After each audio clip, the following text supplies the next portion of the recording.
Hi friends, ఇవాళ వచ్చి నా డైట్ వచ్చేసి ఆనకాయ పప్పు వచ్చి తోటకూర అండ్ గుడ్లు.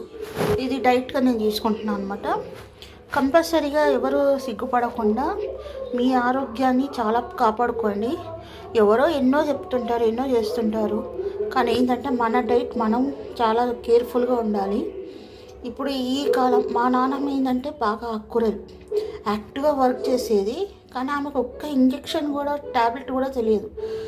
అలాంటిది నేను ఆమెకి వేస్ట్ అనమాట. మా నాన్నమ్మకి అంత యాక్టివ్గా పని చేసుకునేది. కాబట్టి మీకు కూడా ఏం చెప్తున్నానంటే, మనం పూజలు అన్నీ చేసుకోవద్దని అనట్లేదు, కానీ మన డైట్ మనం చూసుకోవాలి, కొద్దిగా హెల్త్ చూసుకోవాలి. కాబట్టి కొద్దిగా ప్రోటీన్ ఉన్న ఫుడ్స్ బాగా తీసుకోవాలి.